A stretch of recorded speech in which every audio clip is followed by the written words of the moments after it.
Welcome to Borrowed Notes Authentic Lives. I'm your host, Karyn Rosenberg.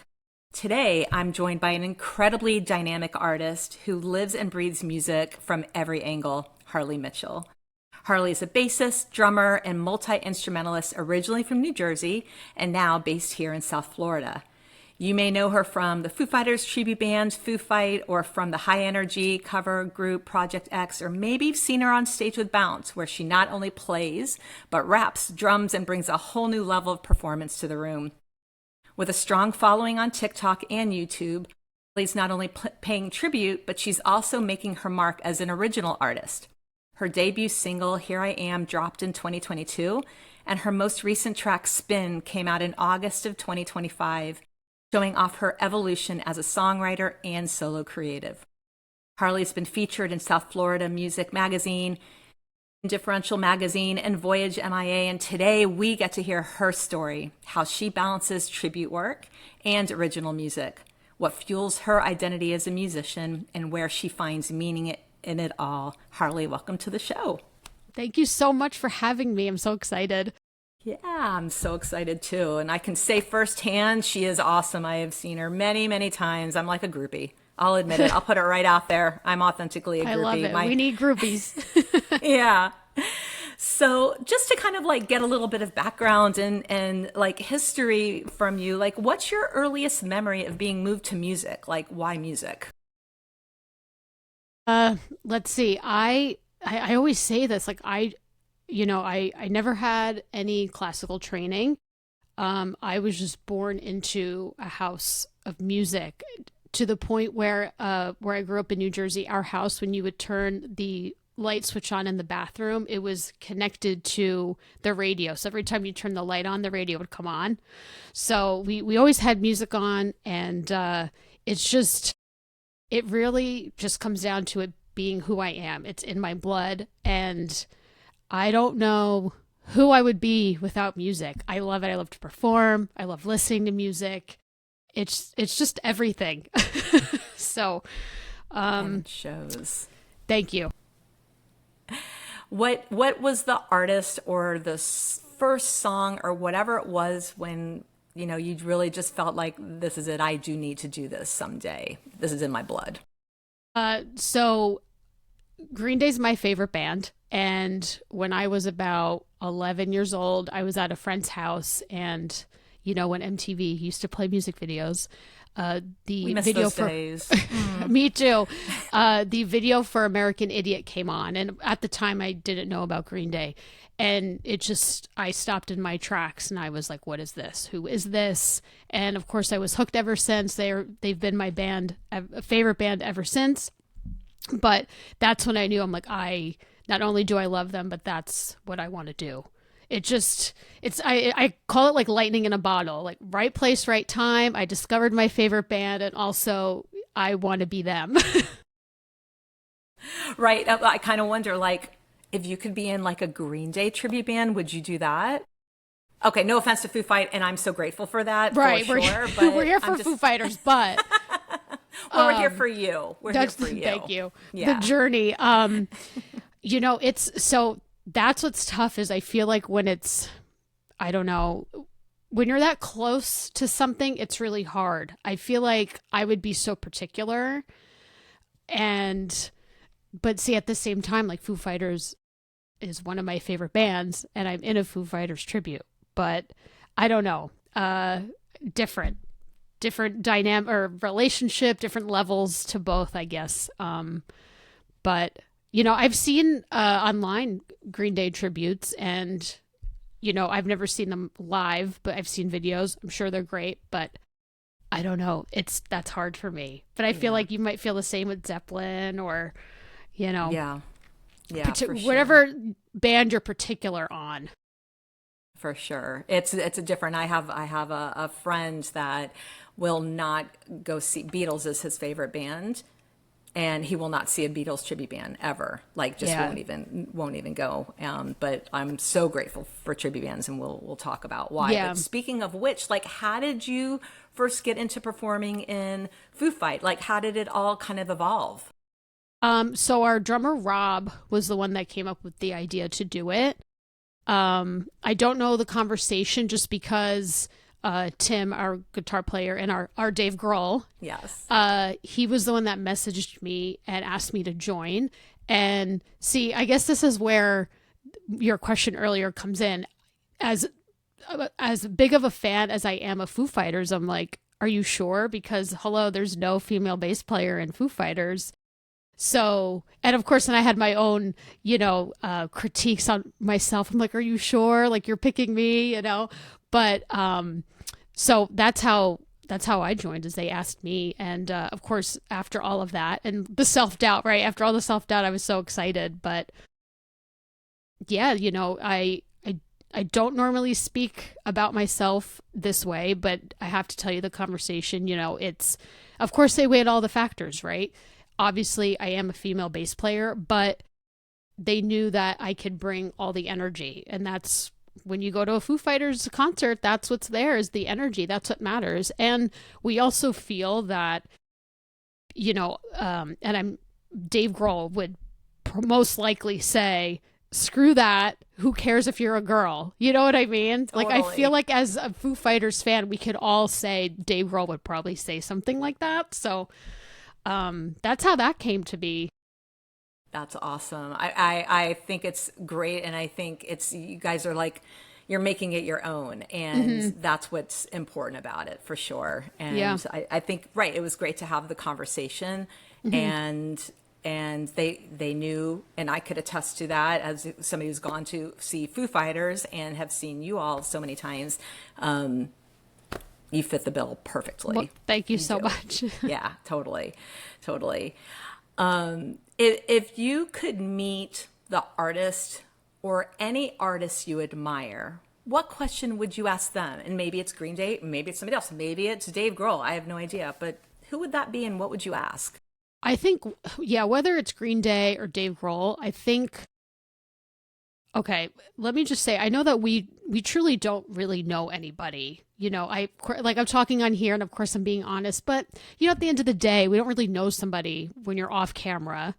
But I feel like we probably know what all these songs are about. Like I don't need to ask that. Like, how'd you come up with this riff? I feel like for me, especially as a creative person, when I am awake at nighttime and I'm like, is this the right path? Like, am I doing the right thing? I'm 32. Like, is it too late? Like, have I reached my mark? I probably would ask them, like, what do you guys do in those situations? Or what did you do when you felt that way? Like, I want to know that.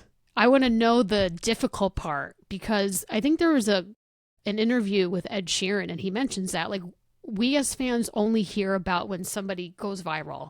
But I want to know about all the times maybe you cried in your room and you're like, I don't know if this is it anymore.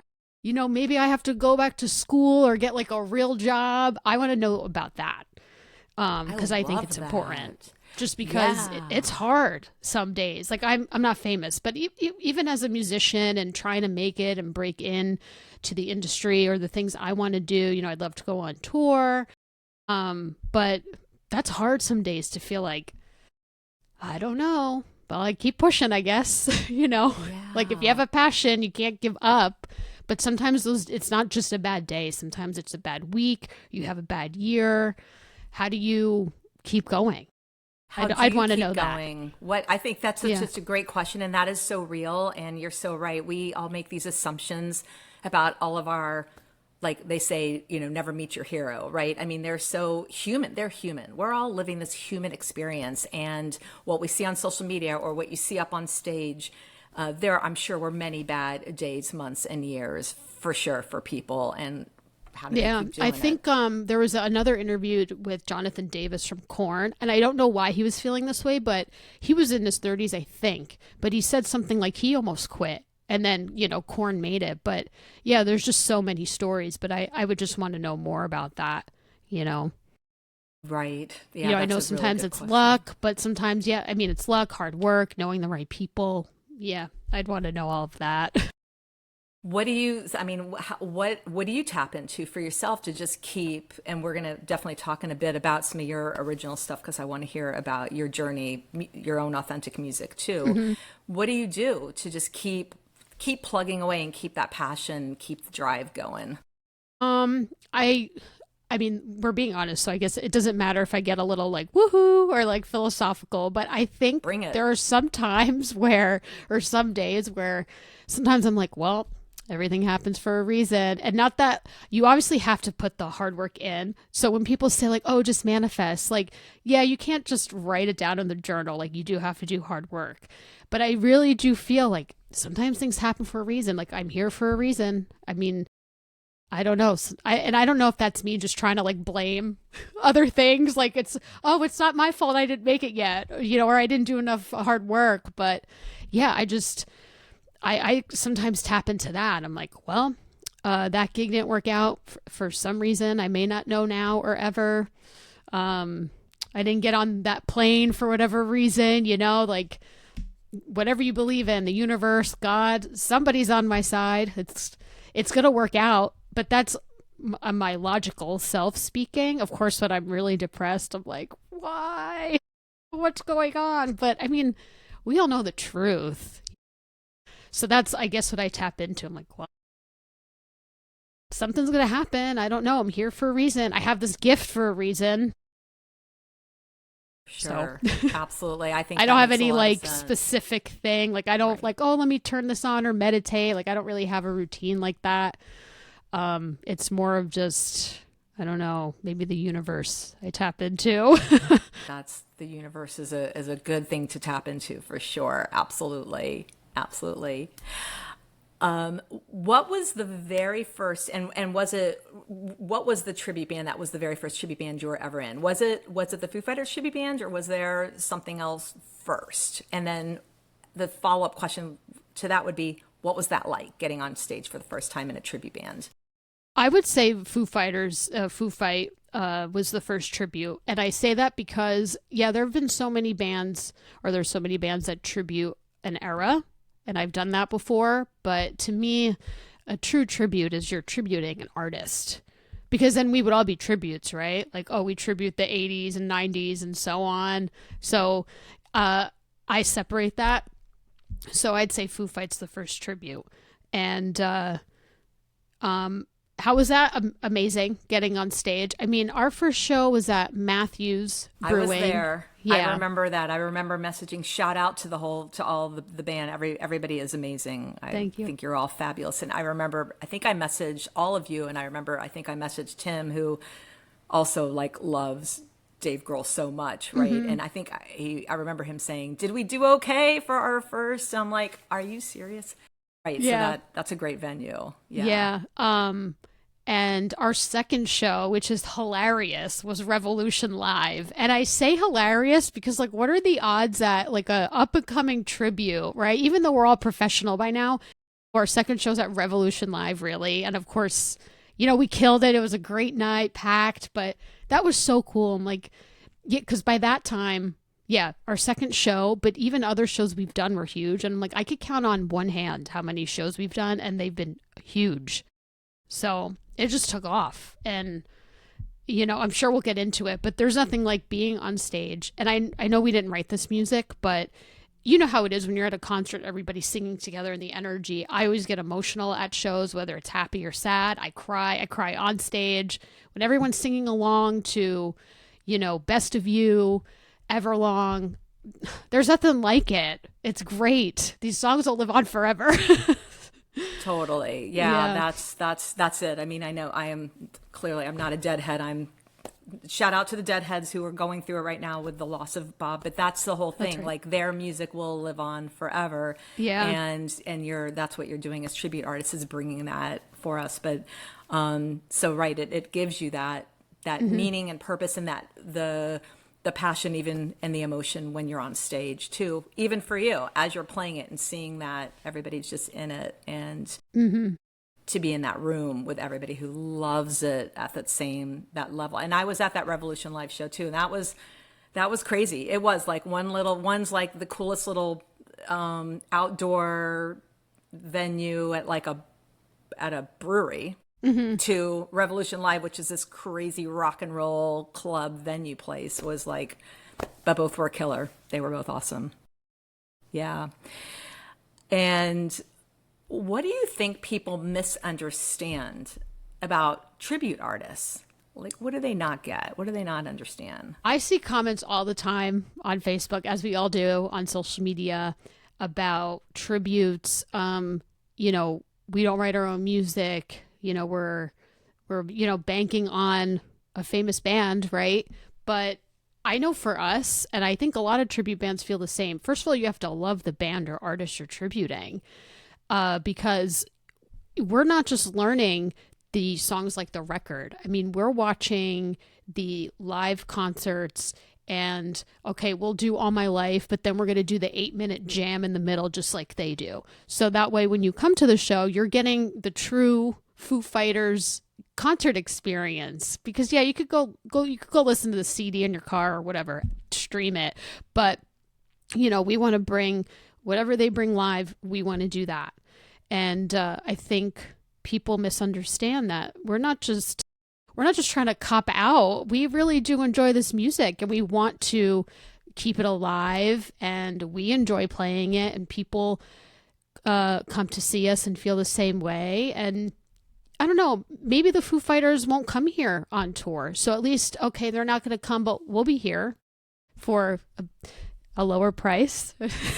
Affordable. I should say affordable is like the politically correct term. Affordable price, and you'll be around great friends and food and drinks and at your favorite local bar venue, and you know, you'll get the Foo Fighters music. So yeah, I think people misunderstand that if they're maybe not in that world, or I hate to say it, you have those really hardcore musicians, or maybe the original artist, and it's like, I don't know, it's music. It's supposed to bring people together. We have other things we could argue about that are worse. Plenty of that. Music is the unifier. It's the universal language, truly. Yeah. And can everybody just listen to the music? Like, really? Will that help the world? I think so. Yeah. I think so. Yes, agree. And Dave Grohl, if you're listening, can you? Well, I think they're coming to. They're doing. I was going to say, please come to South Florida, but I guess technically they're going to Daytona, but they're not that. Yeah. Even when people like, oh, they come to Orlando. That's not South Florida. South is, well, like West Palm and below. Right. So exactly. But otherwise, we've got you guys. Thank goodness. Do you ever feel like you're channeling the spirit of an artist that you are covering when you're playing a song, whether it's a Foo Fighters song or any song when you're playing it? Maybe it's, in some of the other bands that you're into, which I want to hear a little bit about. But do you ever feel like you're channeling that spirit?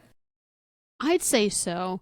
And funny enough, like sometimes when I jam on stage to Foo Fighters when we're playing, I'm like, I feel like Dave Grohl, because you know how he rocks out. Like we're all kind of rocking out like Dave Grohl, even though we're like not all Dave Grohl on stage. Like that's Tim's job, but I feel like Dave Grohl. And then when I look up Nate's parts on bass to learn, I'm like, wow, we actually have a similar style of playing, to the point where like he'll maybe have a similar bass line that I would do. So it just comes even more naturally, which is cool.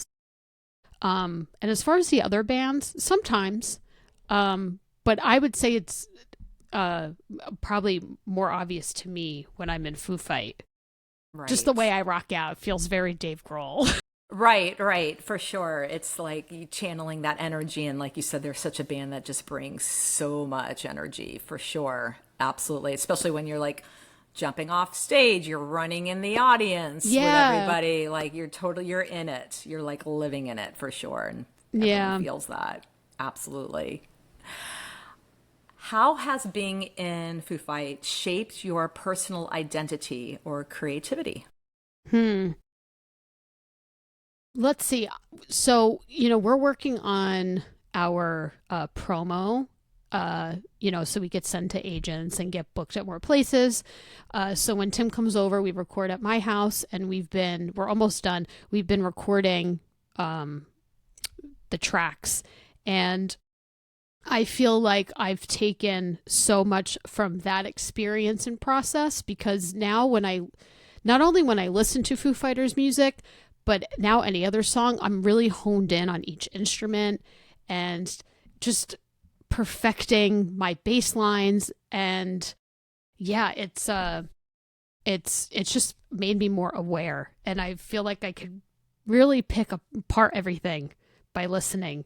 But when we were recording, especially a song like All My Life, the rhythm, you would think maybe it's one thing, but then when you go on YouTube and we're listening to the isolated guitar tracks, you're like, oh, that's what they're doing there. You're like, it's just little things like that, like you don't realize it. Now I'll never listen to it the same way again, but not in a bad way. It's like, oh, now I hear that rhythm they're doing there. In an enhanced way. I I understand now that I'm learning bass. Like, I feel like it's changed when I listen to music.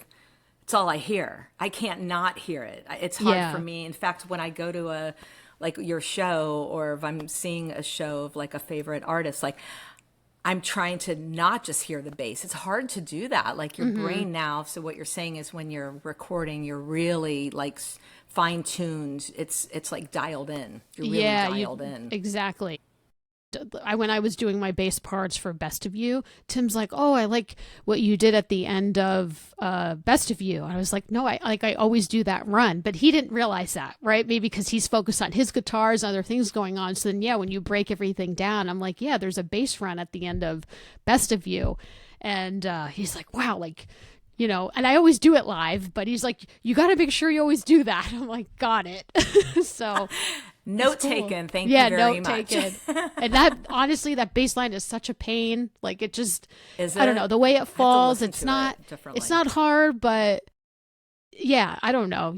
When you listen, I'm sure you'll be like, yeah, I could see, especially when you're on stage live and the adrenaline, it's like, do, like, yeah, just the way it goes down. So when I was recording it, of course, now I'm like, now I have to nail it. Like sometimes live you could get away with, it's rock and roll. Yeah, exactly. Right? It's rock and roll and raw, and no one's really honed in on that. But yeah, when you're recording, it's just you and the click. So yeah. Well, that brings up a good question. Like what's a song when you're up there that, number one, that you have to play it like it's what everybody wants to hear, that is tricky for you? And then the follow-up to that would be, what's a song you wish you could play that if you played it, it's just not gonna, they've got such a catalog, like it's just not, the audience doesn't necessarily want to hear it, but you love it, you love playing that song, but can never play it. So first question is a song that we make sure people want to hear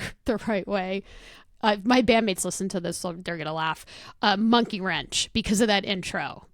And if you watch, and I know you've seen Foo Fighters, I hate to say it, but they cop out. So they'll do the 4 count at the beginning of Monkey Wrench, because when you have that adrenaline, sometimes you're going to mess up and you're not going to come in on, it's like 1, 2, 3, 4, 5.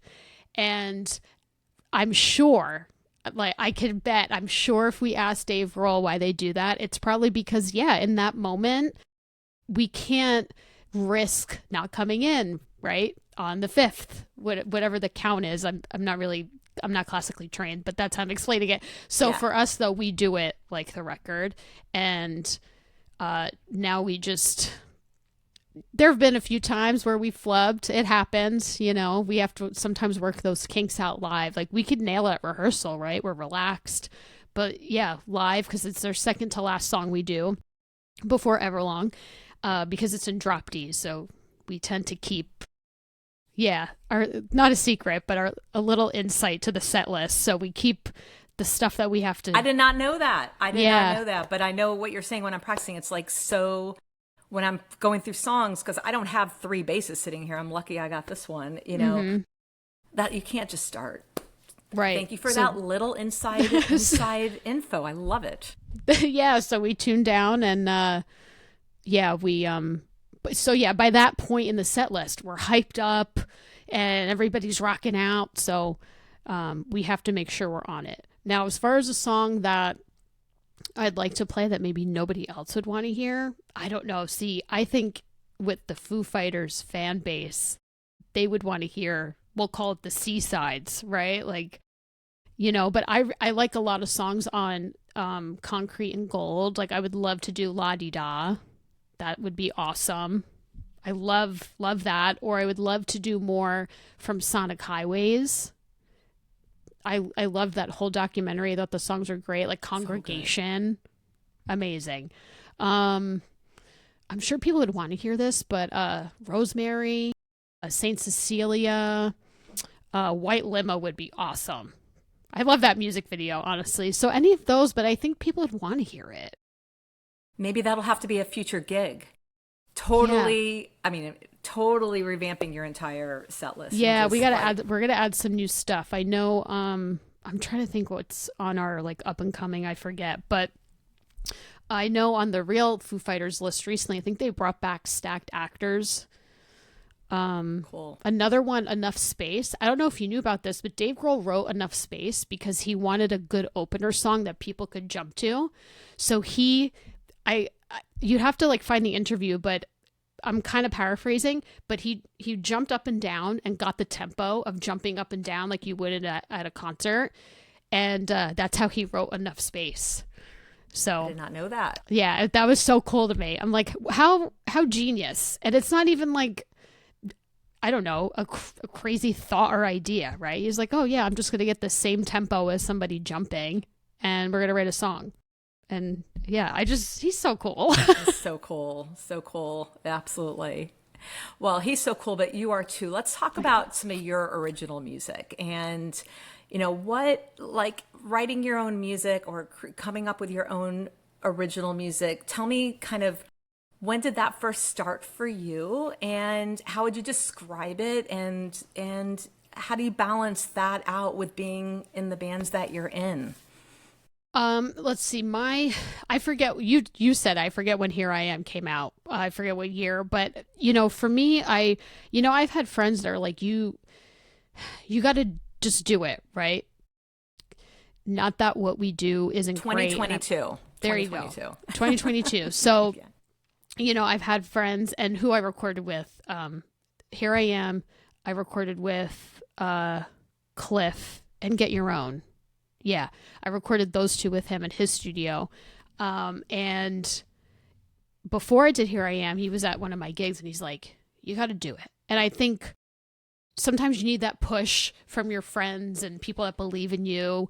And not that what we do is wrong. Like I'm so grateful for being in the cover bands and tribute bands, but of course I want to be creative. And I mean, who wouldn't want to be, right? Like the Foo Fighters or Green Day and have legendary songs, but you got to start somewhere and they're like, just do it. So, and at the time, I've never really sang lead. I still don't consider myself a singer. When people are like, oh, do you sing? I'm like, no, like I rap and I do like the Rage Against the Machine style. But to me, singer's like somebody that sings like a Freddie Mercury or Robert Plant or Dave Grohl, but I don't consider myself a singer. So it was weird and nerve wracking having my voice on a track. Like, how was I going to do this? And so, even with Here I Am, it was kind of like, here I am on the scene, kind of a song for me and everybody like look out, very punk rock. And then Get Your Own happened, and that title's kind of like an inside joke in a funny way. And just another like punk rock of, I don't know, like getting out of somebody's way, maybe not even literally, metaphorically. And then Spin came out. Of course, Spin was written from a personal experience of not being in a band anymore, a project that I was in. And yeah, I was angry. I mean, that's where a lot of my music comes from. The anger. And sadness. Like, I don't write happy. It's just, I don't. Maybe people do, but I really think some of the best songs that we all know and love are written from, of course, heartbreak, right? Sadness, anger. So that's my style. And I forgot kind of what your question was, but that's my journey with my own music. Yeah, no, that's so what I'm asking is like, balancing. I think it was about balancing. Balance. Mm-hmm. I feel like, so like where I'm at now, everyone asks maybe when my next song's coming out. I have no idea. And that's honestly because in this moment, I just don't feel any creativity towards songwriting. I don't have, which is maybe good. I don't want to jinx it, right? Like I feel okay at the moment. I don't feel like I got to write about this. I don't have a riff in my head. I'm just maybe not in that mode at the moment. So as far as balancing though, I mean, I usually I write lyrics on my own. And when I wrote Spin, I went to my two friends, Cindy and Arthur plays bass in Havoc 305. Local, I want to say local, but they travel too. Local cover band in South Florida. But I liked their style, and we just got to talking about doing a song together. I was like, I would love for you guys to help me. So that was very collaborative, and they brought out more of my voice. And I had went over first to just kind of like, I showed my lyrics, and we honestly put on karaoke tracks so Arthur could hear my voice, like what they were working with, right? And at first, we put on one of my, I'd say my favorite song ever is No Rain by Blind Melon. If it's not my favorite, it's like one of, but I love to sing that song. And I could probably sing like that for my own music, but then we put on, which I do in the bands, I do House of Pain's Jump Around. And Arthur's like, there it is. That's you. That's your voice. So with my lyrics, they really just helped bring out the best parts of me, because now that I've went on that journey, and like we were talking earlier about just doing it, I feel like I found maybe my voice, because I really didn't think I was a singer before. But I mean, now I'll call it like rap and, kind of doing that punk rock. I don't want to say yelling, but, now I feel like, oh, I have my voice. Like I can do this. I'm not held back. So but balancing it, I don't have to necessarily worry at the moment about balancing, just because when I write, I'm alone. So, and then I have my gigs on the weekend. So I'm okay in that department at the moment. That's good.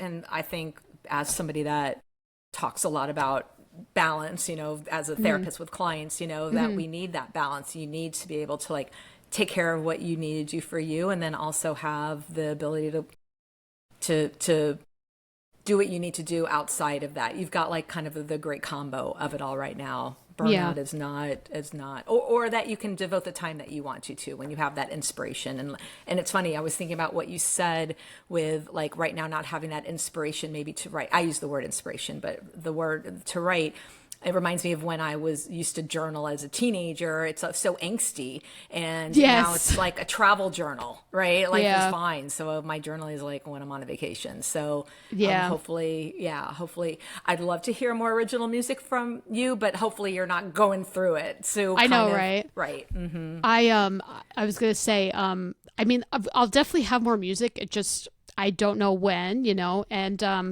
also I guess with the balancing part, first of all, I love pen and paper. It's my favorite aisle in the store.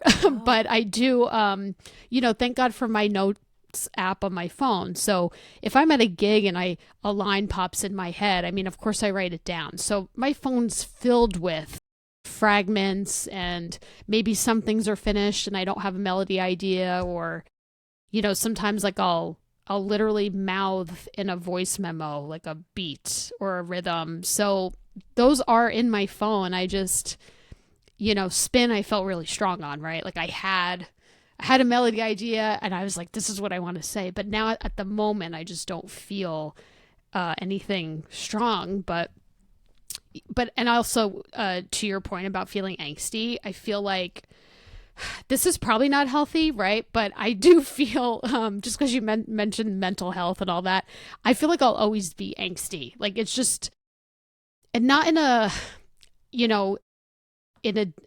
I'll always be angsty, but it'll be maybe mature. Like not in a destructive, pathological way. Yeah, and not in a way where I don't know, right? Like I'm aware, and I've gone to therapy throughout my life, so it's like I'll always feel that. Like I don't feel 32, and I know I'm not old, but I don't feel 32. Like I still feel, 11, 16. I have posters in my room and I'm like, I still feel like that. I'm always going to write like that. I don't know.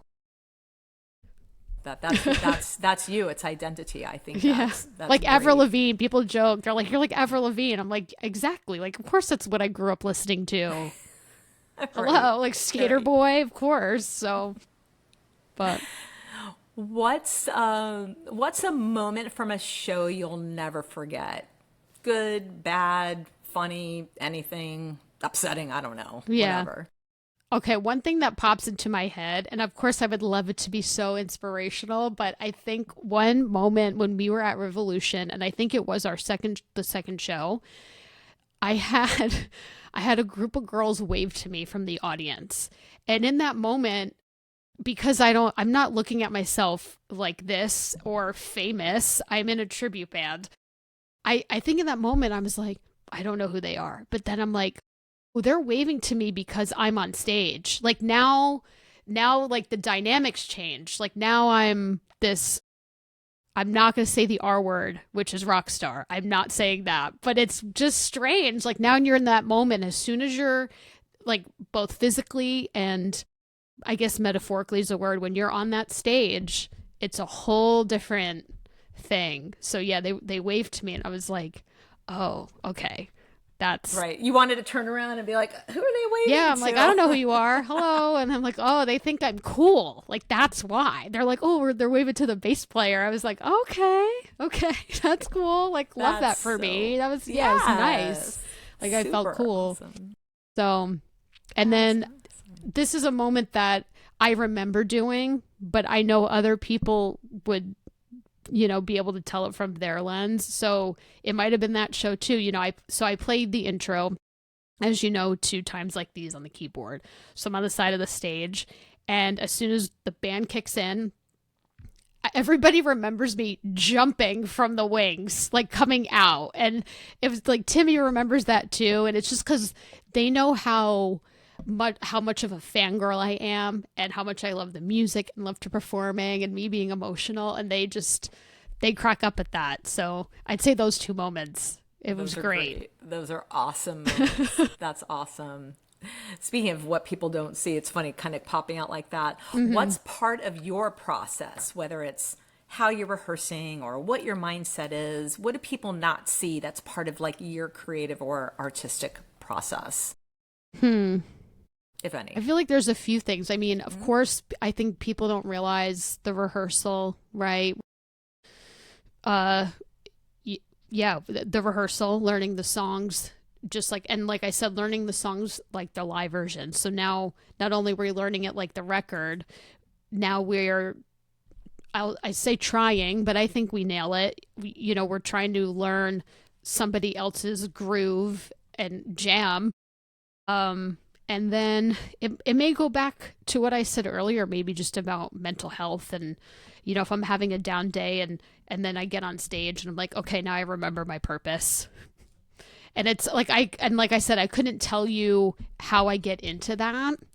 I think it's really just as soon as I put the bass on, and then you go out and everybody's cheering and excited to see you there and hear the music. So, but they don't see that, they don't see the rehearsals and I don't know, trying to memorize things. Because the cover bands, yeah, sometimes I use my iPad. We know like so many songs, but I don't do that with Foo Fighters. So, remembering all those lines and the jams, and I don't know, that, and I guess the mental health part of it. I love that. And what you said about purpose, because as a therapist, like my lens is always about identity, meaning, and purpose. That's why I want to do this podcast. There's a lot of podcasts we could listen to, which are awesome. And I listen to a lot of music related, but the layer of what your meaning and purpose is to do this and what music means to you. Mm-hmm. And that is, even those hardest of moments, that's like, yeah, put that bass on and you're doing your thing, and that's what it's all about, for sure. And what better music too than Foo Fighters? I mean, I think their music can be inspiring, whether it's the lyrics itself, but just also, I mean, you know how they are on stage, and Dave Grohl, and just, I don't know, he's just great. Just the way he talks, and his I don't know, his view on life. I don't know how to explain it, but it's just his energy. Absolutely. So, Yes. Do you ever like, I think about like a successful show. Like what for you, how do you know a show like really you nailed it? Or you felt really good, or you felt like that's one for the books of any show, whether it's Foo Fighter or any show that you're in. I think, well, I have to say, I think when we nail all the parts, and not just like, oh yeah, I remembered the chords, but especially with the jams, like when we're really into it and we're nailing, and Rob's going crazy on the double bass, like that's one of my favorite parts of the show. Really, is that's one moment of many that'll make me emotional, and it's not emotional in the sense of sadness, of course not, but it's like the energy, and he's just flying. It's great. That so all the jams that we do, and I gotta say, like, I know crowd doesn't matter, because we could have our small group, our small circle come to a show, and it'll be great. You know, we've played a place like Terra Firmata, and we kind of had some rain, but of course everyone stuck it out. And, you know, maybe, compared to Revolution, maybe it wasn't this huge crowd, but it was like, you know, it was the true Foo Fighters fans and people that love us, and we were all there together like family. So we're like, you know, that's a great show, right?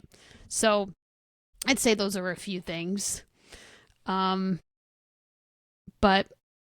yeah, so That's besides awesome. nailing it, but just sometimes the energy is just right. It's hard to explain, but Something you you know, when feel. people cheer and they just get it, you look out, people are singing along.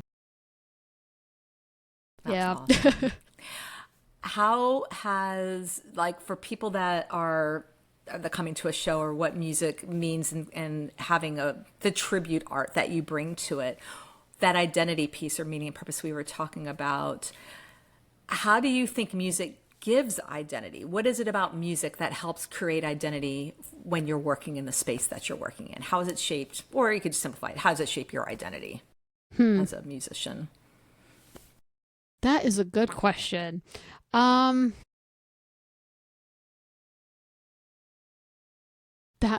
I'm not stumped, but let's see. Or how about this? Like, and I think about like people who are creatives, and keeping that momentum going even in those tougher times. But it is your identity, and it is what's authentic to you. And I was listening to a podcast about comedians, or I think it was, comedians. A famous comic. I can't remember who it was. That's terrible. That's my brain. And welcome to postmenopause, Gen X. Anyway, she was talking about that back in the day when people were coming up, like there were other really great comics that just didn't quote make it, but it was their identity. And how did they know to, like, you know, when they kind of just like went a different path? But this is such a part of your identity. Have there been times, or have people said to you, like, why don't just go, you know, go get a job in like corporate America, or I don't know. So this makes me think of when it's not funny, but I always say when COVID premiered, right? So all our gigs were canceled, and it was like the rug was pulled out from underneath us. That's especially how I felt. I know that I get, you know, you don't realize. So I've been gigging since I was probably at least 15. So like over half my life, and nonstop since. So COVID happened, and I remember just feeling like, I don't know, not right mentally. Like they're down, just it's kind of hard to remember how I felt. And I remember my singer Heather in Project X, you know, she's like, you do realize like we went from gigging all the time to just like not. So now who I am has been stripped away from me. She's like, that's why. I'm like, yeah, actually you're probably right. Like I didn't realize that was a thing until it happened. And yeah. So I've I know you asked me the question, but that's one thing that kind of reminded me of the whole identity thing. I mean, I know the whole adulting thing, and you have to pay the bills. I'm lucky enough that, of course, I do make money doing this.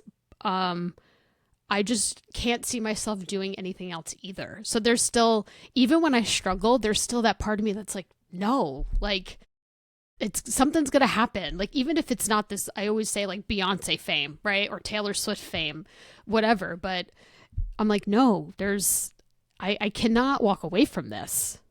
I just, even if there are days where I'm like, screw this, like I don't want to do this anymore, or I don't want to go here. I still would never. I don't know, if we ever had a gig offer and I don't know, we didn't get paid. We should get paid. But if we didn't, guess what? I would still be there. Some people I hope nobody's probably listening. Wouldn't. Yeah, she needs to be paid, please. I need to be She's not paid. offering to do this for free. No, the only time I would do it for free is if we were opening up for the Foo Fighters or Green Day. There's some trade-offs, but you know, that's just the love and passion of it, right? Like Totally. So I'm sorry if I didn't really answer your question, but I feel like it's almost hard to answer because when it is your identity, it's almost like something maybe your brain can't wrap around. It's almost like when we talk about space, right? Like that's sometimes how I feel like, oh, this is my identity. Like I don't know any different. I don't want to know anything different. So I don't know. Thank goodness. Keep doing it. Thank you. One thing you haven't mentioned yet, or I haven't asked yet, it's you don't just play bass, you do play drums also. And she's awesome at it. Thank you. So like if you had to pick one, because you do in other bands, you know, you play the drums also, but which is more you? Which do you love more? Or yeah, what are your thoughts around that? Here's what I'll say. So I've never had a lesson, like I said, for any of it. Wow. I actually started guitar when I was 12, and then when I was 15 I moved to bass. And you know, I really love both for different reasons, and I say that because when I'm playing bass I could jump around on stage and I love to do that and rock out. But sometimes, you know, when I get on drums I'm like, I feel like this freedom where I could like both physically just let loose, and you know, not that I can't let loose on bass, but I'm not a technical player. It's just not my style. My belief is like bass has a place, which is a whole other conversation, you know? So I feel I play simple. Like I said, kind of reminds me of how Nate plays in Foo Fighters. So when I get on drums, it's almost like, all right, now I'm like, it feels a little more freeing. It's just the best way I could describe it. So it's hard to choose. So both for different reasons. Yeah, that's awesome. It's great that you can kind of do both too. Mm-hmm. So here's a totally different question. What's on your playlist that most people would be pretty surprised to see if they're like going through? I don't know if you're Spotify or Apple. I'm Apple, but I use Apple too. Oh, cool. Okay, shout out Apple. Yeah, shout out Apple. What's on your playlist? Well, I don't, first of all, I stopped using, the whole guilty pleasure term because I'm like, I'm not guilty. Like I literally just posted a video today about Hanson. That's fine. Make fun of me. Did. I watched it. You know, not you, but thank you. Right. I loved that. I'm not a Hanson fan, but I love that you just like embraced the hand. That was great. Hey, yes. I mean, it's my childhood, you know, same thing. Like I grew up listening to Spice Girls. So I guess depending on who listens to this, I don't know what anyone will be shocked by, but I will say like in my video, I just mentioned, I'm like, okay, well, I like the song The Way It Is by Bruce Hornsby. So I wanted to listen to the whole album, but like that would be so random. Like who would even mention that? But what else is on my playlist? I really listen to everything. I mean, I don't think anything would be shocking. I'm very rock based, but you know, I mean, I'm also very excited that Bad Bunny's playing the Super Bowl. Like I love Latin music. I love to dance. But again, I don't know if anyone would be shocked by that either because he is popular. Right. as soon as we sign off, I'm going to forget, like, oh, that's who I should have said. Yeah, well, you love like Lady Gaga, I know. I don't know if that's a shock for anybody. That's not a either. Shock. That's not but right. I'm asked the question. Surprised. That's okay. True. That's okay. But I still, she's been on my playlist since her new album came out too. I mean, I've always been a fan before that, but Lady Gaga. What would you not listen to? What's like not your jam? Just not there. If somebody said, I've got tickets to go see this genre of music or this artist, not that we're putting down any other artist, but like, what's not your genre? Maybe like that you're just not into. I don't, maybe I can't even, it used to be, right? Like, I feel like the answer used to be like, oh, country music. I can't even say that because there are a lot of country songs that I do like. I can't help it. I mean, and then I'm like, it's music, whatever. I don't know, maybe some jam bands. I don't dislike as much as a lot of other people. You're probably going to know what I'm about to say. But some people are either Dave Matthews fans or they're not. Right. Some people are like, oh, I hate Dave Matthews. I'm not that hardcore, but that music's not really for me. We've covered Ants Marching in my cover bands in the past. And I've worked one of the concerts too, because I check tickets at the amphitheater. So seen it, appreciate it. I'm like, I don't care.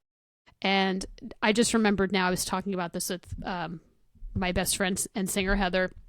Her favorite band are the Deftones. I love them too. And one of the concerts we went to, Deftones opened up for Incubus. No disrespect, right? If they ever listen, hey, would love to play bass or drums one day, right? Would love that. However, I was so bored. I was so bored at Incubus. I'm so sorry. Now, maybe it's because Deftones so high energy. So we started up here and now we're chilling. I'm like, well, now I'm bored.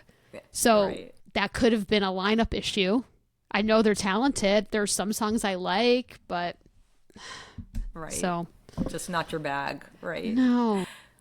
Question for you about your own music. What's your dream venue that you could play your own original music? Oh, well, I would love, if that ever happened, I'd have to go back to New Jersey and New York. I'd have to do something up there. Like you have Madison Square Garden, you have the Meadowlands. That would be so cool for me to play back home.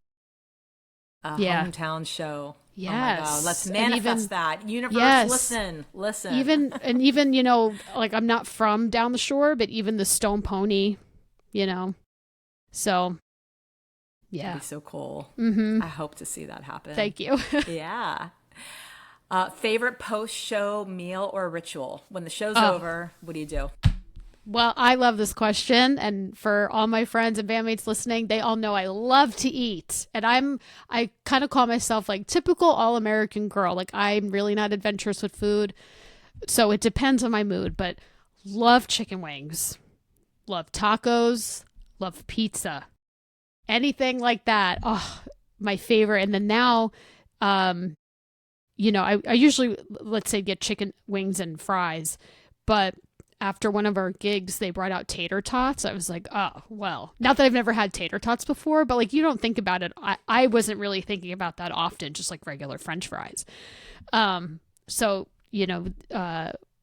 they brought them out and I'm like, oh, well, see, now this has got to be a thing now. Now we have to get tater tots after the show all the time.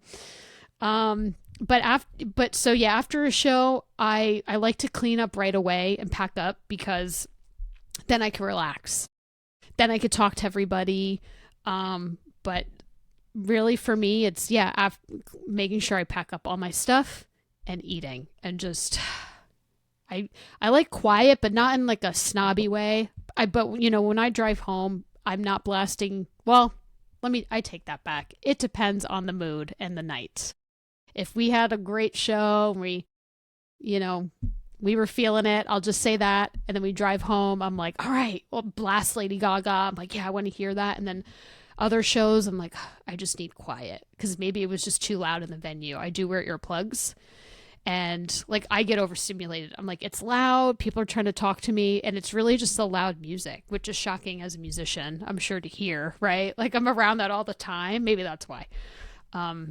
So love to eat though. I love that question. Yes. Oh my God. Now Love I it. want tater tots. Oh my God. I think I need to go get some. Yes, I support this. Yes. Yes. Okay, we're almost wrapping up. But this is one of my favorite questions because I just love knowing this about people. What was your first concert you ever went to? Oh, I love this question because it's so fitting of what I just said. My first concert was Bruce Springsteen. What? Yep, I was 10. And I'm shocked. I did not expect that. oh, that's funny. Yeah, no, it was Bruce Springsteen. And we had when I say we had nosebleeds, it was Bruce and the parking lot. We were the last row, but it was a great show. And, Clarence Clemens was still alive at the time. It was the, what tour is it? The song where he's like, come on up for the rise, and that song. So it was that tour. I'm not a Bruce fan. That's okay. If some of my family members are listening, they're big time Bruce fans. So I'm born in the USA and I was in high school. That's the extent of it for me. But I appreciate that's okay. it. And I saw the movie, Jeremy's movie. I still have to see that movie. I'm interested. Yeah, we're not like, I feel like sometimes people could be like Bruce or Bon Jovi, right? Like For Jersey, especially. Yeah, the whole Jersey thing. I like both, but yeah, Bruce Springsteen was my first concert. Where was it? What venue? Giant Stadium. Oh, okay. Got it. Yeah. I hope I'm right. I think it was, yeah. Sounds if good my to mom me. listened, she's going to be like, no, I was wrong. No, it was the Meadowlands. Your mom took you to see Bruce? Yeah, so I went with my mom. We went with a big group, and they knew a limo driver at the time. So we went in the limo. And that's the way to go to a first show. Oh my gosh! Wow, yeah, that's awesome. I'd have to show you. I could always text you a photo, but of course I still have my concert shirt. And yeah, it was great. It was a great time. I do remember. There's some things like of course we may not remember growing up, but I do remember seeing Bruce. Very tiny, but he was there. Yeah, that is very cool, and I did not expect that. That's awesome. And then final question for you. What's the one word to describe, if you could come up with one word to describe what it feels like to be on stage? Let's see. Give me like 2 seconds. Let's say one word.